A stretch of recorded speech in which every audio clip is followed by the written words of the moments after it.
kasus penculikan terjadi, di mana seorang wanita diculik di malam yang sepi. Tidak ada seorang pun yang sadar ketika wanita itu menghilang, dan hal itu terjadi kembali.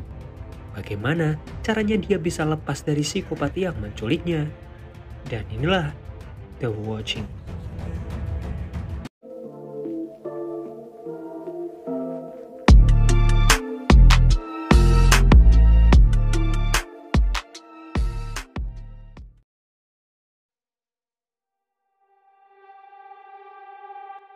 Seseorang sedang mengawasi melalui CCTV, di mana CCTV itu sedang menyorot seorang wanita yang di malam itu pulang dari kantornya. Kondisi gedung yang sepi membuat wanita itu pulang sendiri. Sementara di basement terlihat seseorang mengendap-endap masuk ke dalam mobilnya. Setelah itu terdengar suara teriakan dari wanita itu. Mobil pun pergi dan kamera CCTV terus menyorotinya. Esok harinya, terlihat seorang wanita bernama Yongwoo baru saja sampai di kantornya. Di mana ketika sampai, si anak baru yang satu mobil dengan dia pergi begitu saja. Padahal Yongwoo membawa banyak sekali barang. Bahkan barang-barang itu sampai terjatuh. Untungnya ada seorang security yang membantunya. Yongwoo kaget ketika security ini tahu namanya. Si security yang bernama Junho ini beralasan dia tahu dari name tag yang dipakainya. Meskipun baik mau membantunya, tapi Yongwoo merasa ada yang aneh dengan Junho. Apalagi ketika sampai di lift, Junho terus saja bercerita sambil memencet tombol liftnya. Saat pintu lift tertutup, seorang pria melihat Junho dari belakang.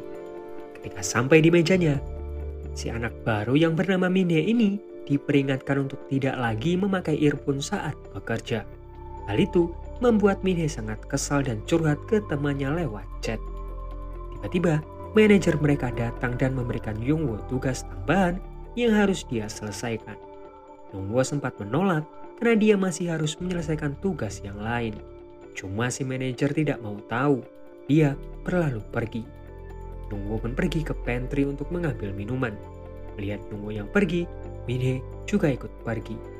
Saat Yongwoo kembali, dia sedikit kesal karena Minhye tidak juga kembali. Yongwoo sangat fokus menyelesaikan tugasnya, bahkan sampai malam. Saat sedang fokus-fokusnya, dia malah dikagetkan oleh si manajer. Yongwoo sedikit agak terganggu, apalagi ketika tangan si manajer ada di pundaknya. Si manajer lalu menawarinya kopi. Yongwoo lalu pergi ke pantry. Diikuti si manajer yang langsung memeluknya dari belakang.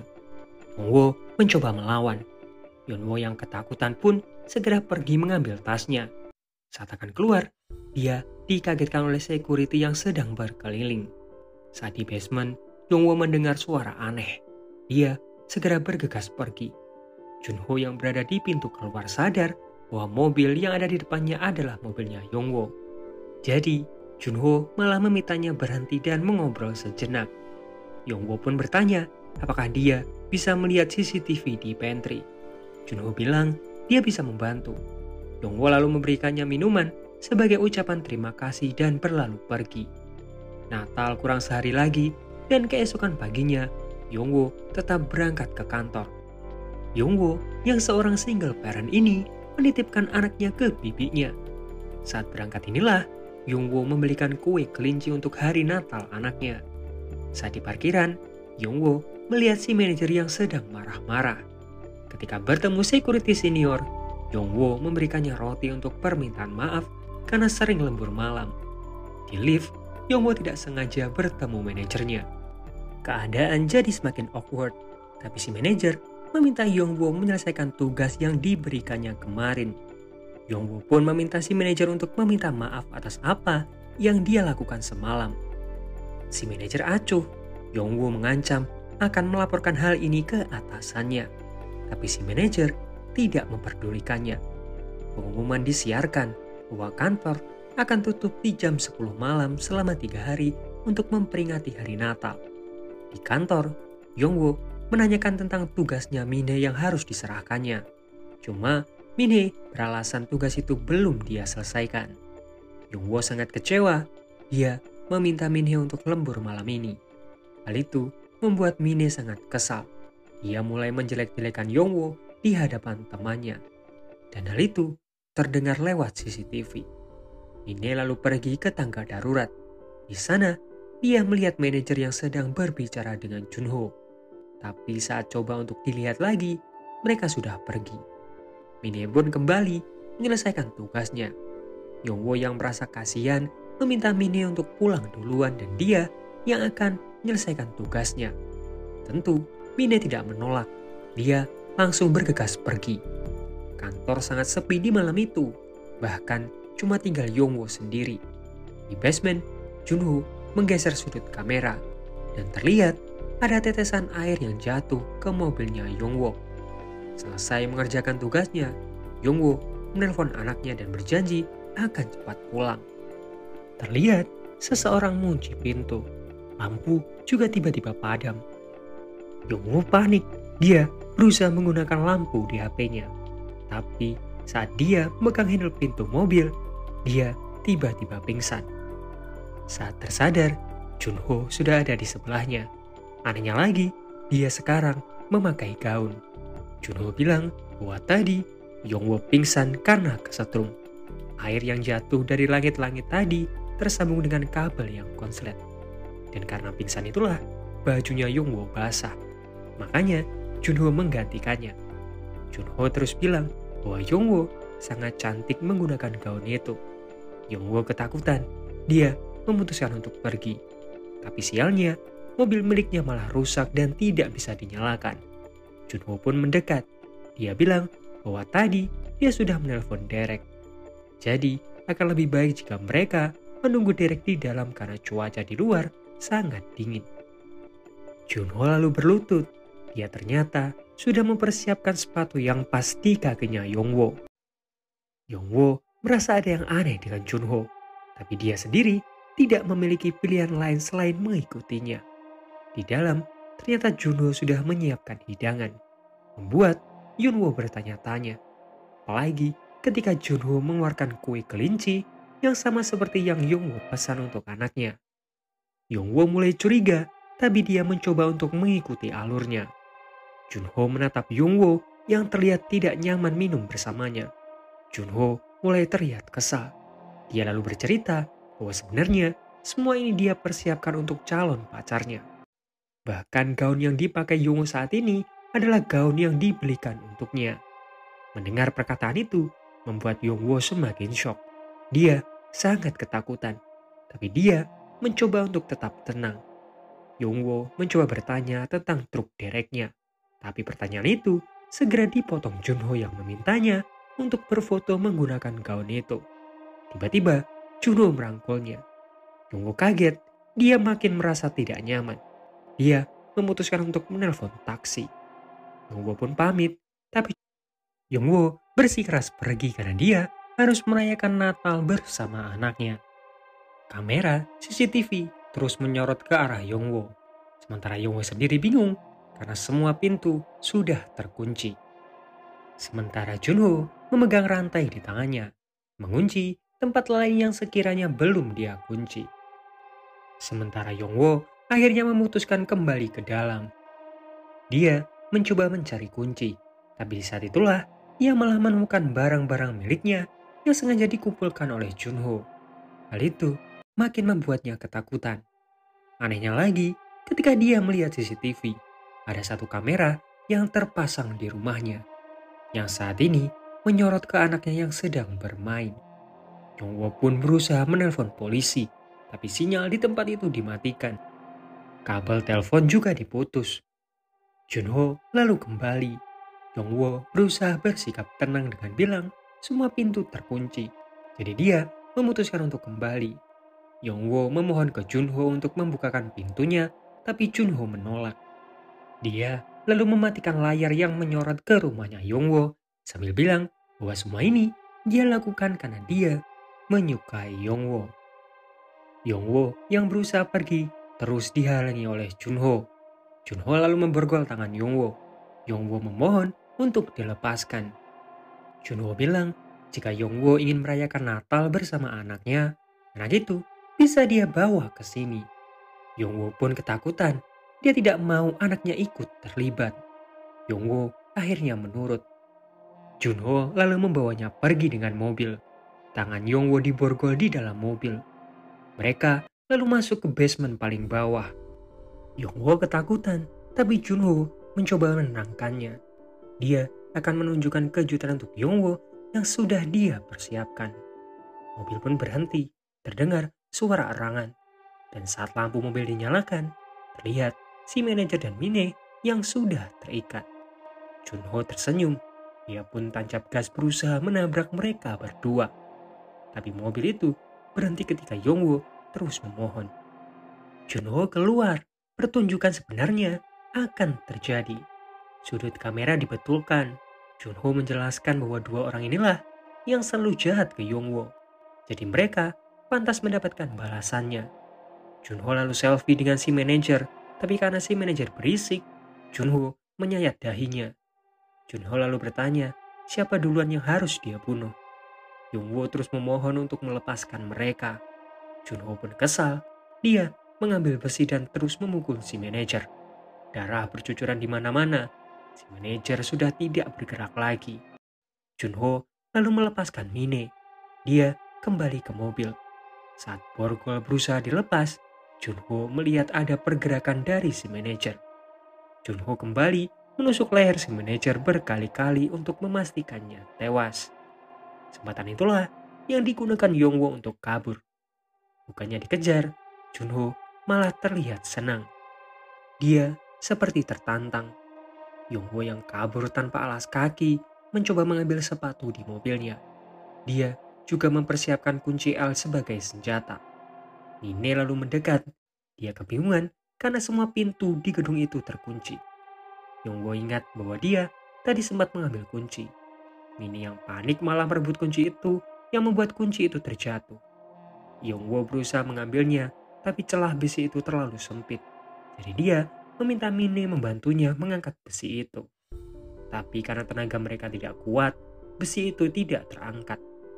Yongwo lalu mengambil kunci L yang dia persiapkan tadi, berusaha untuk memecahkan kaca. Sementara si security senior terlihat tertidur di ruangannya. Kembali ke Yongwo yang mendengar suara mobilnya Junho. Dia memutuskan untuk bersembunyi. Mereka lalu mencari tempat yang pas, sampai mereka menemukan satu pintu yang tidak terkunci. Masalahnya, ruangan itu hanya bisa dimasuki satu orang. Tanpa rasa bersalah, Mine segera masuk ke sana. Yongwo pun mengalah, tapi dia meminta Mine untuk tidak bersuara selagi bersembunyi di sana. Yongwo mencari tempat persembunyian lain. Dia bersembunyi di antara pilar-pilar. Dia terus berusaha menghindari kamera CCTV. Sementara Junho memindahkan file dari kamera yang menyorot saat dia membunuh si manajer tadi ke komputernya. Dia juga mengganti pakaiannya. Dia berusaha mencari keberadaan Yongwo, tapi tidak ketemu. Membuatnya sedikit frustasi. Yongwo lalu masuk ke lift. Dirasa aman, lift malah tiba-tiba mati.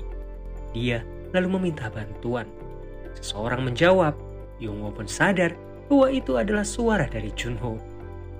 Dia lalu melihat ada CCTV di lift itu. Dia lalu merusak CCTV itu dan mengganjal liftnya. Junho sangat kesal. Dia jadi tidak tahu apa yang dilakukan Yongwo. Yongwo mencoba memikirkan sebuah cara. Sementara Mine panik karena terdengar suara tikus di ruangan itu. Dia akhirnya memutuskan untuk keluar. Dan hal itu diketahui oleh Junho. Junho tersenyum.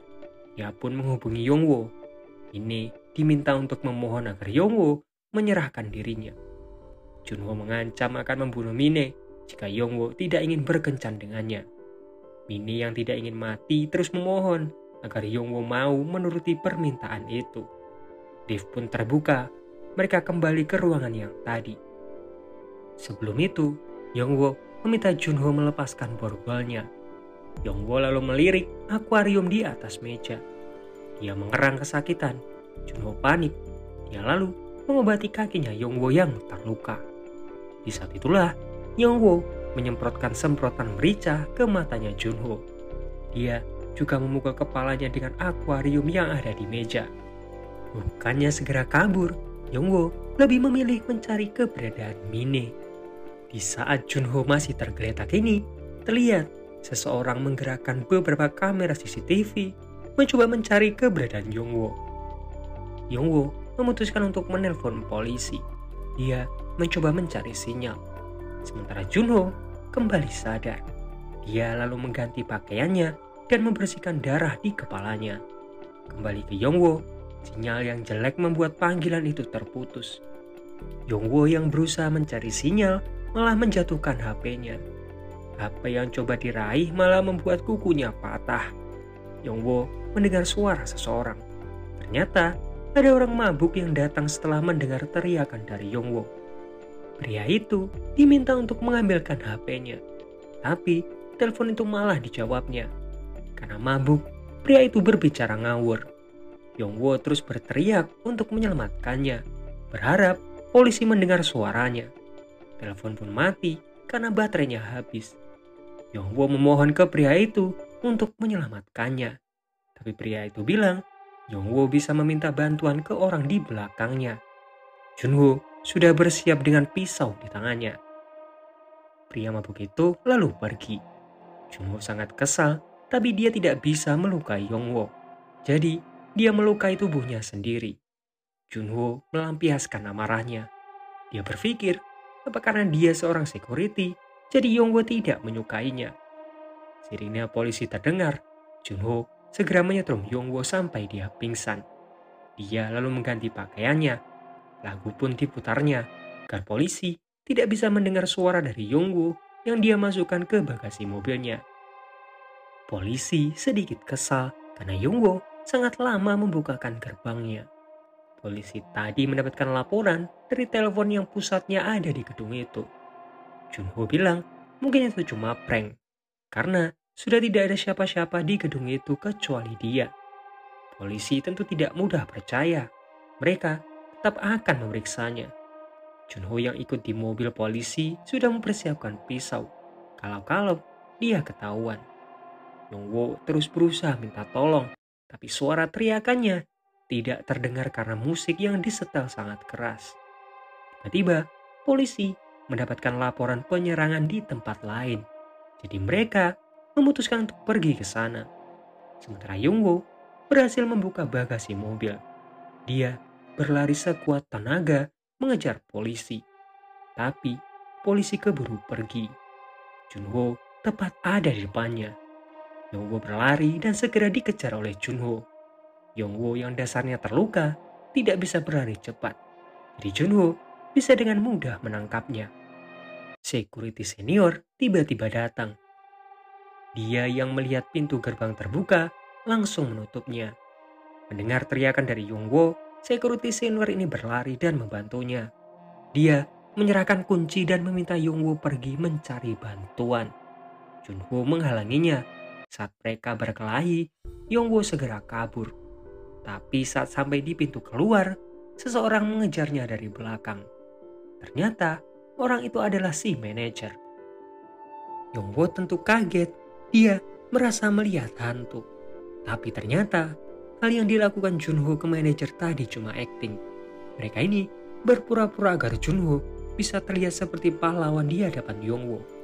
Si manajer kan pernah bilang bahwa di malam Natal nanti akan menjadi Natal yang tidak terlupakan untuk Yongwo. Hal inilah yang dia maksud. Yongwo lalu kabur. Si manajer mengikutinya dari belakang. Si manajer santai karena semua pintu keluar di tempat itu sudah dia kunci. Jadi yang bisa dilakukan Yongwo cuma bersembunyi. Si manajer meminta Yongwo menyerah saja. Jika dia tidak ingin bermain dengan Junho, maka Yongwo bisa bermain bersamanya. Yongwo lalu punya ide, dia akan bersembunyi di bagasi mobilnya. Tapi hal itu justru membuatnya ketahuan ketika si manajer melihat lampu mobil Yongwo yang menyala. Saat si manajer mendekat, Yongwo sudah bersiap dengan keran air tepat di belakang si manajer. Air lalu disemprotkan ke arahnya. Hal itu membuat si manajer kesetrum dan pingsan. Yongwo lalu mengambil kunci yang terjatuh. Suara langkah kaki terdengar. Yongwo panik, dia mencoba bersembunyi. Ternyata itu suara langkah kaki Junho. Dia yang melihat si manajer sangat kesal karena ini semua tidak sesuai skenario mereka. Harusnya si manajer tidak menampakkan dirinya. Jika begini, Junho jadi tidak nampak seperti pahlawan untuk Youngwoo. Jadi kali ini, Junho benar-benar membunuh si manajer. Junho lalu menyeret jasad si manajer. Sementara Youngwoo sendiri kembali ke ruangan yang tadi. Dia mencoba mencari sesuatu yang bisa dia gunakan sebagai senjata. Untungnya, dia berhasil menemukan sebuah pisau. Suara langkah kaki terdengar kembali. Youngwoo segera bersembunyi. Junho sadar bahwa Youngwoo ada di sekitar sana. Dia meluapkan semua emosinya karena semua tidak berjalan sesuai yang dia mau. Dari awal, dia hanya ingin kencan yang indah, bukan hal seperti ini. Youngwoo tidak bisa berkata-kata, apalagi dia bersembunyi tepat di sebelah jasadnya Mine. Junho lihat kain merah yang terselip di bawah pintu. Tapi saat pintu dibuka, ternyata itu cuma pengecoh. Youngwoo segera menusuk Junho dengan pisau yang dia temukan tadi. Tapi ternyata itu cuma pisau palsu.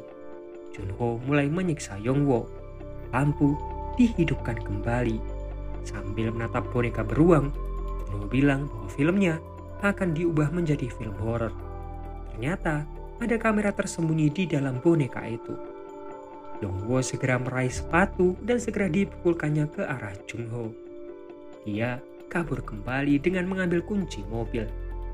Mencoba mencari mobil itulah, Youngwoo melihat security senior yang sudah tewas. Dia segera bergegas pergi. Tapi tiba-tiba, mobil yang dia naiki ditabrak oleh Junho. Youngwoo lalu kabur jauh ke belakang. Dia bersiap untuk menabrak Junho. Begitu juga dengan Junho, dia juga sudah bersiap. Mobil lalu melaju cepat. Junho memutar setirnya di saat-saat terakhir, membuat mobilnya menabrak tembok. Mobilnya Youngwoo juga berhenti saat menabrak pilar. Junho lalu keluar. Dia mencoba mendekati Youngwoo yang terlihat pingsan. Tapi tiba-tiba Youngwoo menancapkan kunci mobil tepat di matanya Junho. Youngwoo lalu meraih pisau yang langsung dia tusukkan ke Junho. Tangannya juga diborgol di mobil dan dia tidak bisa mengejarnya. Saat akan pergi, Junho meminta Youngwoo untuk membunuhnya saja karena dia tidak ingin hidup tanpa Youngwoo di sampingnya. Youngwoo menolak.